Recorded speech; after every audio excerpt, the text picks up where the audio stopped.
Everyone, I Bhumika Chaudhary welcome you to my YouTube channel जिसका नाम है भूमिका की भूमिका। सो अभी हमारी क्लासेस कंप्लीट हो गई हैं। क्लास कंप्लीट होने के बाद मैंने सोचा कि ये रिकॉर्ड कर लेते हैं। तो आज की जो वीडियो होने वाली है स्पेशली उन लोगों के लिए है जो पीएचडी करना चाहते हैं फ्रॉम अ गवर्नमेंट कॉलेज, जैसे कि मैं कर रही हूँ। मैं MLSU से कर रही हूँ, मोहनलाल सुखाड़िया यूनिवर्सिटी। एंड सारे कॉलेजेस का कैसे पैटर्न होता है, किस तरीके से हम अपने आप को इनरोल कर सकते हैं, वो सब हम इस वीडियो में बात करेंगे। किस तरीके से इंटरव्यू कंडक्ट करा जाता है और सारा प्रोसेस क्या है पीएचडी का बेसिकली, और कौन कौन एलिजिबल है, एलिजिबिलिटी वगैरह सब कुछ हम लोग इस वीडियो में डिस्कस करने वाले हैं। यहाँ पे बहुत तेज़ धूप हो रही है, थोड़ी ज़्यादा ही। सो हम ये सब डिस्कस करेंगे और लास्ट तक फिर मैं आप लोगों को बताऊंगी कि किस तरीके से मैं इस कॉलेज में अपने आप को अपनी प्लेस बना पाई अमंग ऑल द स्टूडेंट्स जो अप्लाई करते हैं। तो लेट्स गो। जिस कॉलेज से मैं कर रही हूँ ना, इसका कैंपस तो बहुत सुंदर है। देखो, आपको मेरे पीछे दिख ही रहा होगा। कैंपस बहुत अच्छा है, फैकल्टी बहुत अच्छी है, सारी चीज़ें बहुत ही मतलब आपको पहले एक फॉर्मेट दे दिया जाता है कि इस टाइम पे ये क्लासेस होंगी, इस टाइम पे ऐसे होगा, कब आपके कोर्स वर्क होंगे, सब कुछ मतलब हर चीज़ बहुत ही एक सेट मैनर से हो रही है। तो ये चीज़ बहुत अच्छी है। थोड़ा सा डिले तो गवर्नमेंट कॉलेज है, हल्का सा डिले तो हर कॉलेज में चलता ही है, बट काफ़ी ठीक है as compared to other colleges. मुझे तो बहुत अच्छी लगी। मैंने भी किसी से कंसल्ट ही करा था कि मतलब हमें कौन सी कॉलेज से पीएचडी वगैरह करनी चाहिए। पहले मेरी दिल्ली यूनिवर्सिटी से चल रही थी which was the best, but because of some reasons नहीं हो पाई कंटिन्यू। सो हमारी ये वीडियो पीएचडी के रिगार्डिंग है। तो सबसे पहले मैं आपको एक ब्रीफ में बता देती हूँ कि क्या क्या चीज़ें होती हैं।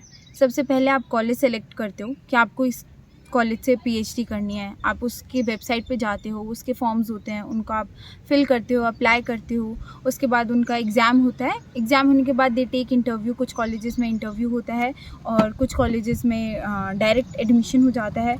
और उसके बाद फिर आप सिलेक्ट हो जाते हो, आपको प्रोफेसर मिल जाती हैं, गाइड मिल जाती हैं जिनके अंडर आप पीएचडी करेंगे। ठीक है। अब इस प्रोसेस के लिए हमें क्या ज़रूरी है, क्या क्या मेजर पॉइंट्स हैं जो आपको कंसिडर करने हैं। Like first we have motivation, then we have the eligibility, who all are eligible, then will talk about interview, क्या क्या आता है, किस तरीके से इंटरव्यू होता है, एंड दैट्स इट। बहुत सिंपल सा एक प्रोसेस है if you want to get into government college में पीएचडी अगर आप करना चाहते हैं।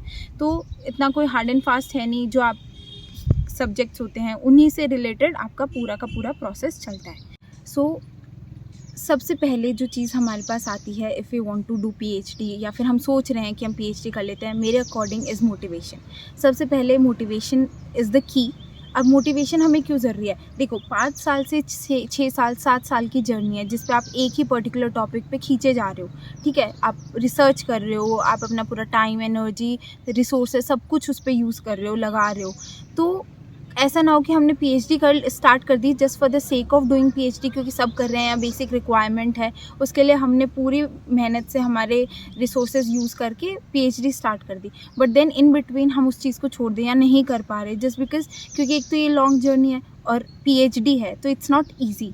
तो सबसे मेन चीज़ हो गई मोटिवेशन। एंड जो मेरा मोटिवेशन था पीएचडी करने का, it was all like I will give this credit to my professor जिनके अंडर मैंने मास्टर्स की थीसिस करी थी। मैंने ना इनिशियली बहुत ही एक रफ टॉपिक से स्टार्ट करा था मास्टर्स की थीसिस में। हर कोई रेडी था विद देयर टॉपिक्स, सब लाइक पर्टिकुलर टॉपिक्स, हर कोई रेडी था and I was the one जो सोच रहा था। जब सबका स्टार्ट हो गया था काम, I was still on my topic. तो तब जब उन्होंने मुझे तब वहाँ से शेप करना स्टार्ट करा ना, she help me through out, she help me so much कि उन्होंने मुझे इतना परफेक्ट कर दिया था by the end of the dissertation की उनका मेरे पास ना, वो बहुत स्ट्रिक्ट, मतलब वी कैन से वो थोड़े से स्ट्रिक्ट भी हैं क्योंकि वो ना खुद बहुत परफेक्ट है, वो डबल पीएचडी है, वो खुद बहुत परफेक्ट है हर चीज़ में। तो वो चाहते हैं उनके स्टूडेंट्स भी वैसे ही परफेक्ट बने। तो उन्होंने लास्ट में मुझे ना एक मेल करा था, एक मैसेज डाला था व्हाट्सएप पे, उन्होंने मुझे मेल भी करा था कि मैंने बहुत अच्छा काम किया है। एंड मतलब I was so proud of that moment कि मतलब ट्रस्ट मी, मेरे को ना आज तक मतलब सब तारीफ़ करते हैं, टीचर्स करते हैं या फिर पेरेंट्स करते हैं, पर जिस दिन उन्होंने मेरी तारीफ़ करी थी, उनका जो जब मेरे पास मैसेज आया था ना, it was the best day of my life, it was one of the best day of my life. उस दिन मैं सबसे ज़्यादा खुश थी, क्योंकि मैंने एक्सपेक्ट नहीं करा था कि जिस इंसान का टॉपिक सेलेक्ट नहीं हो रहा था, वो लास्ट में इतना अच्छा परफॉर्म कर रहा है कि मैम ने मुझसे बोला कि एक दो और फ्रेंड्स थे हम मेरे, तो उनकी भी मैंने थोड़ी सी हेल्प करी वीकेंड से, तो it was the best day of my life. So वहाँ से मुझे था कि हाँ, PhD मैम ने मुझे बोला कि you should go ahead with the research thing, PhD कर लो। तो उनकी वजह से मैं सबसे पहला I will give this credit to her, उनकी वजह से मेरे माइंड में सबसे पहले ये आया था कि हाँ, PhD तो मुझे करनी है, and I always wanted to do it under her, but कुछ सर्कमस्टांसेस रहे, कुछ सिचुएशंस आ गई तो मैं नहीं कर पाई, but still I really hope कि मैं पोस्ट डॉक कर पाऊँ उनके अंडर। उसके बाद फिर आते हैं सेकंड, माय मदर। वो हमेशा ही चाहती हैं, जैसे कि इसको जब मेरे को मास्टर्स में गोल्ड मेडल मिला था, तो उनका एक ही लाइन थी कि मैं चाहती हूँ कि तेको PhD में भी गोल्ड मेडल मिले। तो और वो बहुत, उनको बहुत ऐसे है कि मतलब मैं पढ़ाई में हमेशा कंटिन्यू रखूँ, even if I am having a job, she wants कि मैं पढ़ते रहूँ। तो उनको बहुत पसंद है, वो बहुत चाहती हैं कि मैं PhD कंप्लीट करूँ। तो सेकंड ये रीज़न। थर्ड रीज़न, खुद का तो होता ही है, देखो कि I am in a job and I really want to get PhD, उसी से हमारे आगे के प्रमोशंस एंड एवरीथिंग हैपन्स। तो ये सारी चीज़ें हम एक नए वीडियो में बात करेंगे। अभी के लिए first is motivation. So starting with motivation हो गया कि भाई हमारे पास मोटिवेशन है, इसलिए हम आपकी वीडियो देख रहे हैं, we want to do PhD and all, ठीक है, मोटिवेशन आ गया हमारे पास। Now the second point is eligibility, कि मोटिवेटेड हैं पर एलिजिबल कौन है, क्या हम एलिजिबल हैं। सो उसके लिए you need your graduation and post graduation degree, और उसके अलावा उसमें you at least have to score 55%। जो आपकी पोस्ट ग्रेजुएशन है, you should be having at least 55% of marks, ठीक है, तभी आप PhD के लिए एलिजिबल हो सकते हो। And if you have done B.Ed या M.Ed, तब आप एलिजिबल नहीं होते हो, फिर आपको अब किस सब्जेक्ट में मास्टर्स करनी पड़ेगी, उसके बाद ही आप PhD कर सकते हैं, ठीक है, और उसमें भी यू नीड 55% मार्क्स। अब क्या होता है, हर कॉलेज का एक अलग रूल होता है। Like for example if I talk about this college MLSU, तो यहाँ पे क्या है कि मेरे पास NET JRF था, but still they wanted to take their this PhD entrance exam on their own level, ठीक है। तो इन्होंने हमारा एग्ज़ाम लिया, फिर इन्होंने हमारा इंटरव्यू लिया, and then the selection process and everything. अब दिल्ली यूनिवर्सिटी में क्या होता है, पहले दिल्ली यूनिवर्सिटी में भी एग्ज़ाम होता था एंड उसके बाद स्क्रूटनी होती थी, एंड देन जो भी स्टूडेंट ज़्यादा स्कोर करते थे उनको मिल जाती थी। पर अब क्या होने लग गया कि you have to appear UGC NET के एग्ज़ाम में, फिर there is a cut off, 3 cut offs निकालते हैं वो, जो सबसे कम जो कट ऑफ जाती है दैट इज़ फॉर PhD, ठीक है, उससे ज़्यादा जाती है तो you are eligible for assistant professor, और उससे ज़्यादा जाती है तो you are eligible for JRF, ठीक है। ये हम अलग वीडियो में फिर से अगेन हम सेम अलग वीडियो में बात करेंगे कि नेट JRF और ये सब इनके बीच में क्या डिफरेंस है, क्या कैटेगरीज एंड एवरीथिंग, इसके बारे में विल टॉक अबाउट, ठीक है। तो फिर और कुछ कॉलेजेस जैसे प्राइवेट कॉलेजेस होती हैं तो दे ऑल्सो टेक एंट्रेंसेस, सब कॉलेज का एक अलग पैटर्न होता है, बट बेसिकली यही होता है कि या तो वो कॉलेज अपने बिहाफ पे एग्ज़ाम कंडक्ट करवाएगी, उसमें फिर आपका इंटरव्यू होगा और उसके बाद आप सेलेक्ट होंगे as per according to the merit, या फिर क्या होगा कि आप एक जैसे दिल्ली यूनिवर्सिटी हो गया, आप सबका एक साथ एग्ज़ाम होगा, उसमें आप स्कोर करेंगे, अगर आप गो थ्रू कर लेते हैं कट ऑफ के लिए तो आप PhD के लिए एलिजिबल हैं। So now we come to third point, that is कि हमारा एंट्रेंस एग्ज़ाम हो गया। अभी मेरी सिनेरियो में अगर हम मेरी बात कर रहे हैं तो सबसे पहले मेरे पास NET JRF था, बट स्टिल MLSU में आई वाज नॉट एलिजिबल। क्यों? क्योंकि मुझे एक एंट्रेंस एग्ज़ाम देना था जो ये कंडक्ट करवाएंगे, तो इन्होंने एक एंट्रेंस एग्ज़ाम लिया, उसमें मेरा क्लियर हो गया। क्लियर होने के बाद now we come to third step, that is your interview. अब क्या होता है, जैसे कि there are 10 seats let's say, तो 10 सीट्स पे इन्होंने फॉर एग्जांपल हर सीट पे 3 कैंडिडेट्स बुलाए, तो 30 कैंडिडेट्स इन्होंने बुला लिया। इन 30 इंडिविजुअल्स का दिल टेक इंटरव्यू। इंटरव्यू में ये क्या मांगेंगे?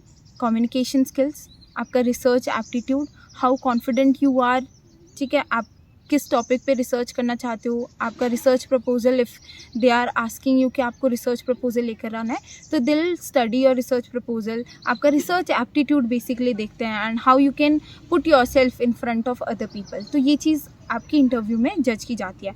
एंड ऑल्सो कुछ प्रोफेसर्स होंगे जो आपको आपके सब्जेक्ट से रिलेटेड क्वेश्चंस पूछेंगे, ठीक है। जैसे मैं हूँ तो आई एम इनटू जॉब, तो मुझसे जॉब के बारे में पूछा गया, मुझसे ये पूछा गया कि मैं पार्ट टाइम करूँगी या फिर मैं रेगुलर करना चाहती हूँ।